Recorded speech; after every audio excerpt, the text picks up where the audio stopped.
اور اس کے نقیض کو انجام نہ دو.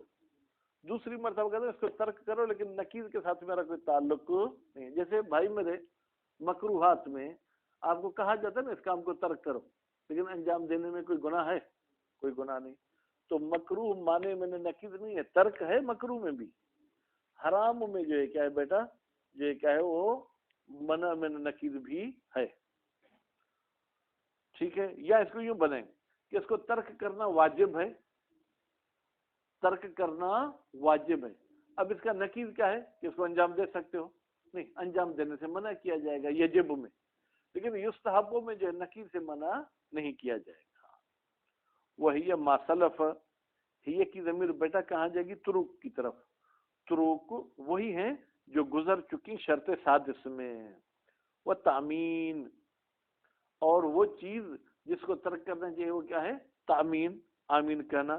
فی جمیع احوال صلات، بیٹا نماز کے ٹوٹل حالات میں، صرف الحمد کے بعد نہیں، رکوع کے بعد بھی آمین نہیں کہنا، سجدے کے بعد بھی آمین نہیں کہنا.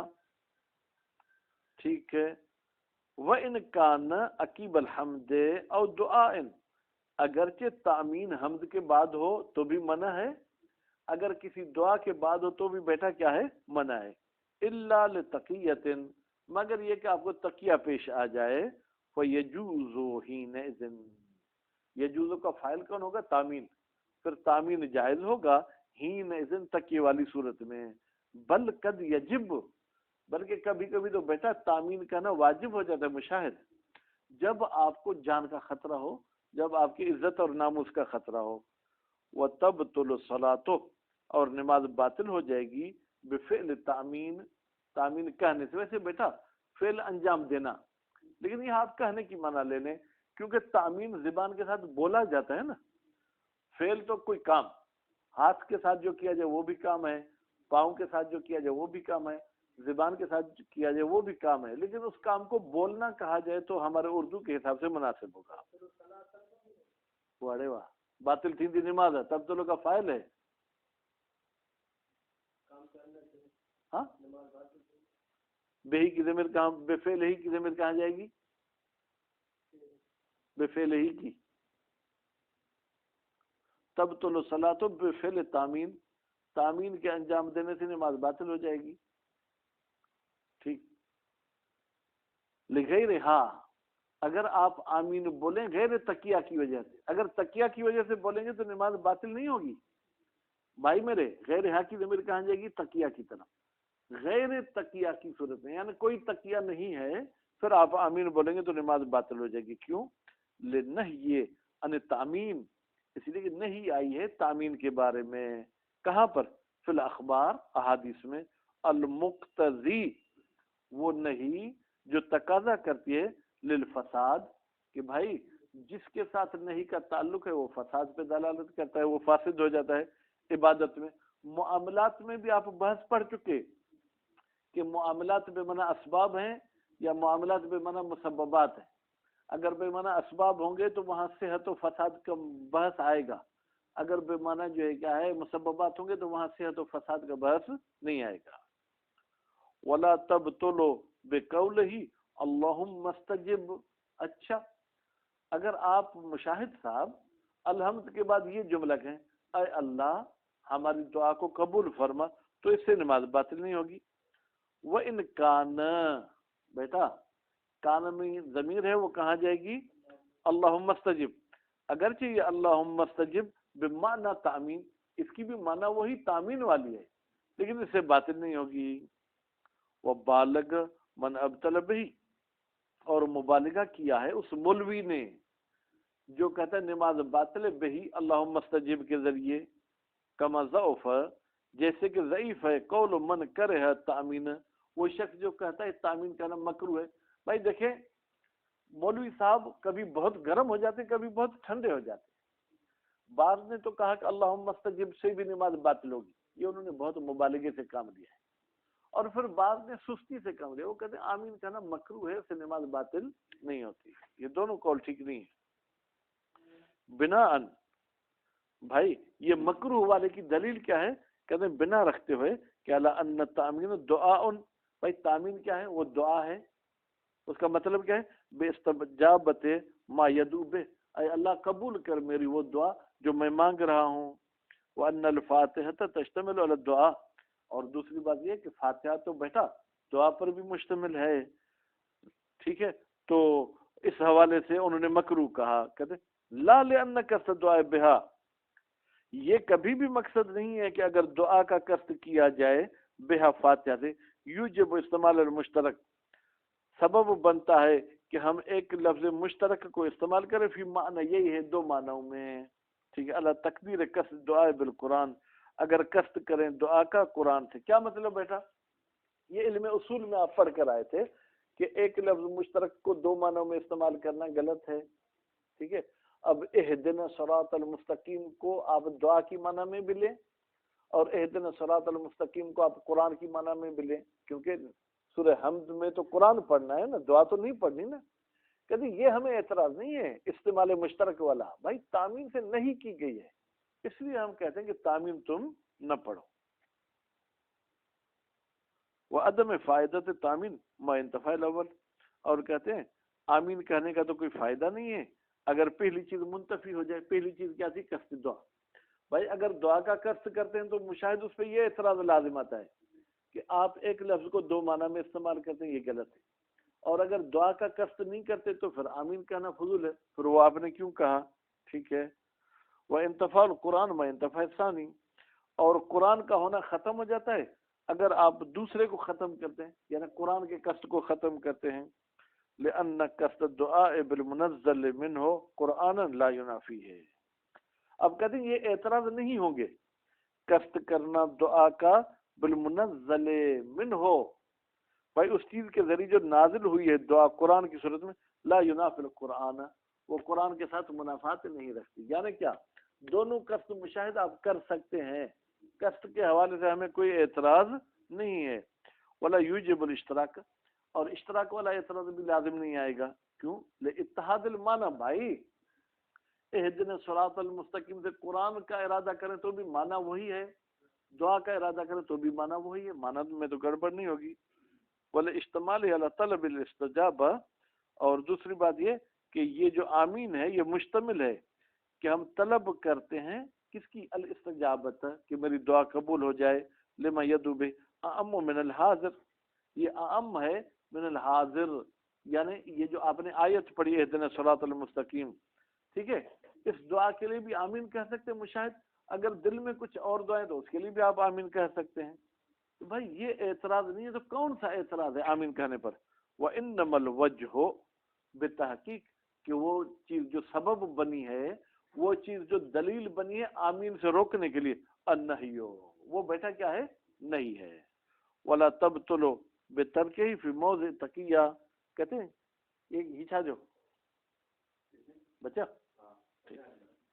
کہتے ہیں کہ تقیہ میں آپ کو آمین کہنا چاہیے، اگر آمین نہیں کہیں گے تو نماز باطل ہوگی. کہتے ہیں نہیں، نماز باطل ہے، وہ آپ کو سزا مل سکتی ہے، آپ کا سر زخمی ہو سکتا ہے. ٹھیک ہے، ولا تبطل الصلاۃ بترک تعمین، آمین کہنے کو ترک کرنے سے نماز باطل نہیں ہوگی موضع تقیہ میں. کیوں؟ لأنہ خارج عنہا، لأنہ اس لیے کہ یہ آمین کا ترک کرنا نماز کے حقیقت سے خارج ہے، نماز کے اس کے ساتھ کوئی تعلق نہیں ہے. والابطال فی الفعل، جبکہ باطل ہوتی ہے کسی چیز کے انجام دینے سے، ترک کرنے سے باطل نہیں ہوگی. آمین کہنے سے نماز باطل ہوگی، آمین کے ترک کرنے سے نماز باطل نہیں ہوگی. اگرچہ تقیہ کی وجہ سے ہمیں آمین کہنا چاہیے پھر بھی ترک کر سکتے ہیں. کونہ کذالک، جبکہ فعل بھی ایسے ہے، یعنی خارج عن الصلاۃ لاجتماع علی الکلام المنع عنہ، یعنی یہ بھی اعتراض ہے. بھائی کہتے ہیں جیسے ترک آمین سے نماز باطل نہیں ہوتی کیونکہ ترک آمین نماز سے خارج، تو آمین بھی تو نماز سے خارج ہے، پھر اس سے بھی نماز باطل نہیں ہونی چاہیے. کہتے ہیں باطل ہوگی. کیوں؟ لاجتماع الفعل، اس لیے کہ یہ آمین والا کام جو ہے وہ مشتمل ہے علی الکلام المنہی عنہ، اس کلام پر جس کے بارے میں نہیں آئی ہے. وکذا، بھائی تعمین کی طرح، ٹھیک ہے، ترک کرو ترک واجب کو عمدن جان بوجھ کر، رکنن کان او غیرہ، کان کی ضمیر کہاں جائے گی؟ واجب کی طرف. وہ واجب رکن ہو مشاہد صاحب یا غیر رکن ہو، وفی اطلاق ترک علی ترک ترک، کہتے ہیں آپ استعمال کریں ترک کو ترک ترک پر، الذی هو فعل ضد، بھائی ترک ترک تو فعل ضد ہے، یعنی ضد کو انجام دو، وہو الواجب نوع من التجاوز، یہ ایک قسم کی مجاز گوئی کی ہے سکندر صاحب. او ٹھیک ہے، ترک عہد الارکان الخمسۃ، اور اسی طریقے سے بھائی 5 ارکان میں سے کسی ایک کو ترک نہیں کرنا چاہیے. مشاہد، یہ نہیں کہاں سے آ گیا؟ ترک سے پہلے ایک ترک تقدیر میں، ترک و ترک، ولو سہون، سہون بھی آپ ان کو ترک نہیں کر سکتے ہیں. ٹھیک ہے، وہی ہے وہ ارکان کون سے ہیں بیٹا؟ نیت ہے، قیام ہے، تحریمہ یعنی تکبیرۃ الاحرام ہے، رکوع ہے، اور 2 سجدے ساتھ، یعنی ایک سجدہ رکن نہیں ہے، 2 ملا کے رکن ہوں گے. اما احداہما، ہما کی ضمیر کہاں جائے گی؟ سجدتان، 2 سجدوں میں سے کوئی ایک، ٹھیک ہے، فرماتے فلیست رکنن، وہ ایک جو ہے کیا ہے بیٹا؟ وہ رکن نہیں ہے. علی المشہور ما ان رکن بہما یکون مرکبا، جبکہ رکن ان 2 سجدوں کے ساتھ مل کر رکن بنتا ہے، مرکب ہوتا ہے. وہو یستدعی فواتہ بفوات حمایہ، نہیں وہ ہوا بھائی، یہ مرکب ہونا تقاضا کرتا ہے کہ مرکب فوت ہو جائے گا اگر ایک بھی رہ جائے. آپ کو ہم نے کیا کہا بیٹا؟ سنیں بھائی میرے، روٹی پکاؤ، روٹی پکانے میں کتنی چیزیں مرکب ہوتی ہیں؟ پانی اور آٹا. اگر پانی نہیں ملا، خشک آٹا، تو روٹی بنے گی؟ ٹھیک، اور صرف پانی رکھو تو روٹی بنے گی؟ تو کہتے ہیں جب ہم کہتے ہیں کہ 2 سجدے مل کر رکن بنتے ہیں، تو اگر ایک سجدے کو بھی انجام نہ دیا جائے تو بھی گویا کہ وہ ہمارا جو ہے رکن انجام نہیں پائے گا. وہ اعتذار المصنف فی ذکر، مصنف صاحب نے کتاب ذکر میں عذر پیش کیا ہے بان رکن مسمى سجود. بھائی رکن کیا ہے؟ جس کو سجدے کا نام دیا جائے. کیا ہے بھائی رکن؟ جس کو سجدے کا نام دیا جائے. ولا يتحقق الاخلال به، ٹھیک ہے، اور یہ مسمى سجود گڑبڑ نہیں ہوگا الا بترکہما معا، مگر یہ کہ آپ جب دونوں کو ترک کریں. خروج عن المتنازع فی، کہتے ہیں اگر مسمى سجود کو آپ کیا کہتے ہیں؟ رکن کہتے ہیں، پھر تو آپ محل بات سے خارج ہو گئے. پھر مشاہد صاحب، وہ تو ایک سجدہ آپ نے کیا تو بھی مسمى سجود ہو گیا، پھر آپ 2 سجدوں کی بات کیوں کرتے ہیں؟ لموافقتہ علی کونہما معا ہوا رکن، اس لیے کہ مصنف صاحب بھی موافق ہیں کہ دونوں سجدے مل کر رکن بنتے ہیں. وہو یستلزم الفوات بإحداہما، وہو بھائی یہ دونوں کا اکٹھا ہونا، اس کا لازمہ کیا ہے کہ یہ رکن فوت ہو جائے بإحداہما، اگر ہم نے ایک کو بھی ترک کر دیا. فکیف یدعی، تو پھر کیسے مصنف دعویٰ کرتا ہے کہ ان رکن مسمى سجود، کہ رکن جو ہے وہ سجدے کا نام ہے. وہ مع ذالک، بھائی اگر مسمى سجود کا مشاہد ہم رکن مانے تو بھائی اگر تیسرا سجدہ آپ سے ہو گیا تو نماز صحیح ہوگی یا باطل؟ کیونکہ تیسرے سجدے کو سجدہ تو کہتے ہیں نا. آپ کہتے ہیں مسمى سجود کیا ہے؟ رکن، تو پھر یہ رکن ہو گیا تو آپ کی نماز باطل ہونی چاہیے. فکیف یدعی ان رکن مسمى سجود ومع ذلك یستلزم بطلان الصلاۃ بزیادت سجدۃ واحدہ. مع ذلك اگر مسمى سجود کو ہم رکن مانے تو ایک سجدے سے بڑھنے سے نماز باطل ہو جائے گی. کیوں؟ لتحقق المسمى، اس لیے کہ مسمى متحقق ہو گئی. ولا قائل به، جبکہ مصنف بھی اس بات کا قائل نہیں ہے. وبأن انتفاء الماہیہ ہونا غیر مؤثر مطلقا، اور اگر کوئی شخص کہے کہ ماہیت سجدہ کا ختم ہونا وہ اثر نہیں کرتا مطلقا، ٹھیک ہے، ایک سجدے میں یا ایک سجدے کے جز میں، یہ بھی کہتے ٹھیک نہیں ہے. وإلا لکان الاخلال بعضو من اعضاء السجود مبطلا. بھائی اگر آپ کہتے ہیں ماہیت سجدہ کے خراب کرنے سے رکن خراب ہوگا، پھر تو ماہیت سجدہ میں کتنے اعضاء زمین پہ لگاتے ہیں؟ 7. پھر تو اگر ایک ہاتھ بھی آپ کا اٹھ جائے تو اس میں ماہیت سجدہ خراب ہو گئی، پھر تو وہ نماز آپ کی باطل ہونی چاہیے. ٹھیک ہے، کہتے ہیں ایسا نہیں ہے مبطل، بل المؤثر انتفاؤها رأسا، بلکہ بھائی وہ چیز جو نماز کے باطل ہونے میں اثر کرتی ہے وہ خود سجدے کا منتفی ہونا، رأسا بالکل، اس کے اعضاء اور اجزاء کو ہم مد نظر نہیں رکھتے ہیں. فی مامر، اس میں وہی بحث ہے جو گزر چکی. والفرق بین الاعضاء غیر الجبہہ و بین الجبہہ، اور کہتے ہیں فرق ہے اعضاء کے درمیان کون سے اعضاء جو کہ غیر پیشانی ہیں اور پیشانی کے درمیان، بأنہا بتحقیق یہ اعضاء واجبات، واجب تو ہیں سجدے میں لگانا، لیکن خارجۃ عن حقیقت سجود، یہ سجدے کی حقیقت سے خارج ہیں، کا ذکر جیسے ذکر سجدے کی حقیقت سے خارج ہے، وہ طمانینہ اور جو ہے کیا ہے سکون کے ساتھ ذکر پڑھنا، ٹھیک ہے، دون الہا، لیکن پیشانی ایسی نہیں ہے، پیشانی ضروری ہے، پیشانی نہیں لگائیں گے تو سجدہ ہی نہیں ہوگا، لیکن دوسرے اعضاء کے نہ لگانے سے سجدے پہ کوئی اثر نہیں پڑے گا، ٹھیک ہے۔ یہ تو تھا رکن کو کم کرنا، رکن کے بڑھانے کے حوالے سے مصنف صاحب نے بات نہیں کی، وہ انشاءاللہ کل پڑھیں گے۔ صلی اللہ علیہ وسلم۔